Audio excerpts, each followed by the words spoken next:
আমার মতো এমন অনেকেই যারা কন্টেন্ট ক্রিয়েটর আছেন, তারা এসে বলবে আসলে মিশ্র চাষ কারে বলে। আপনারা আসলে দেখুন, এই জমিতে কিন্তু দেখেন মালটা লাগানো আছে, এখানে বেগুন লাগানো আছে, এই বেড়া করে এখানে আসলে খিরাই দেওয়া হয়েছে।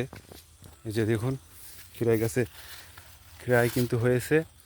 তারপরে আবার দেখুন এখানে পেঁপে গাছ লাগানো আছে, পেঁপে গাছ এই যে ভিতরে কিন্তু করলা গাছ দেওয়া আছে, উস্তে যারে বলে আর কি, দেশি যেসব করলাগুলো আছে। দেখুন আসলে অনেকেই বলবে সে দেখুন আপনারাও এইভাবে মিশ্র চাষ করে অল্প দিনেই আপনারা লাভবান হতে পারেন।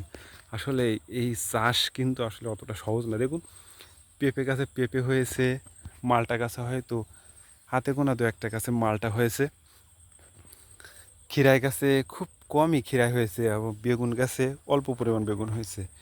এবং সব কিছু মেলায় আমি বলবো যে আসলে আমাদের মতো কন্টেন্ট ক্রিয়েটরদের কথা শুনে আসলে আপনারা হঠাৎই কোনো চাষে উদ্বুদ্ধ হবেন না। আসলে যে কোনো বিষয় ভেবে দেখবেন। আসলে চাষ করে কিন্তু অতটা সহজ না যে লাভবান হওয়া। আমরা হয়তো বলি দেখুন এই ভাইটি অল্প দিনেই চাষবাস করে কী পরিমাণ সাড়া ফেলেছে। আসলে মূল বিষয় হিসাব করে দেখলে পাওয়া যায়, যদি জমি লিজ নিয়ে করতে হয়, লিজের টাকা এবং কীটনাশকের দোকানে কীটনাশকের টাকা, সারের দোকানে সারের টাকা, সব কিছু মেলায় এবং নিজের পরিশ্রম, জন মজুর খরচ সব কিছু দিয়েই আসলে শেষে দেখা যায় কৃষকের কিছুই নেই। তাই আমি বলতে চাই যে চাষ আপনারা ছেড়ে না দিয়ে চাষকে বাড়তি উপাদানের একটা অংশ হিসেবে রেখে আপনারা এই শিল্প এবং উন্নত প্রযুক্তি নির্ভর ব্যবসা বাণিজ্য ভিত্তিক বাংলাদেশ গড়ার জন্য আমি সকলের অনুরোধ করব। কারণ চাষ করে আমি দেখি নাই যে কোনো কৃষক ব্যাপক গাড়ি বাড়ি করেছে, অনেক ধন সম্পদ টাকা পয়সার মালিক হয়েছে।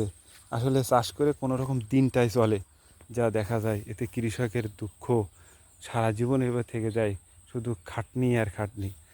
এই এই ধরুন আমি একটা ভিডিও করতেছি, এই ভিডিওর মাধ্যমে দেখুন আমি কিন্তু ব্যাপক টাকা অর্জন করতে পারতেছি, কিন্তু কৃষক কিন্তু সেভাবে পারতেছে না।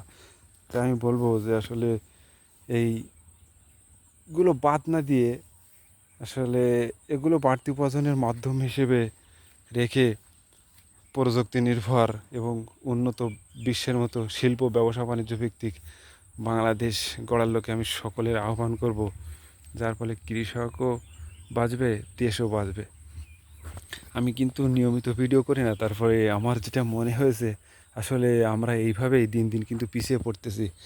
আমাদের মতো কন্টেন্ট ক্রিয়েটারদের লোভনীয় কিছু ভিডিও দেখে অধিকাংশ মানুষ কিন্তু কৃষির দিকে ঝুঁকে যাচ্ছে, যার ফলে আসলে দিন দিন মনে করি ক্ষতির সম্মুখীন বেশি হচ্ছে তারা। তাই আমি বলবো যে সব কিছু বাদ দিয়ে উন্নত প্রযুক্তি নির্ভর এবং শিল্প ব্যবসা বাণিজ্য ভিত্তিক বাংলাদেশ গড়ার আমি আহ্বান করব সকলেই, আসলে যাতে সকলেই বাঁচে, দেশ বাঁচে। ভালো থাকবেন সবাই। খোদা হাফেজ।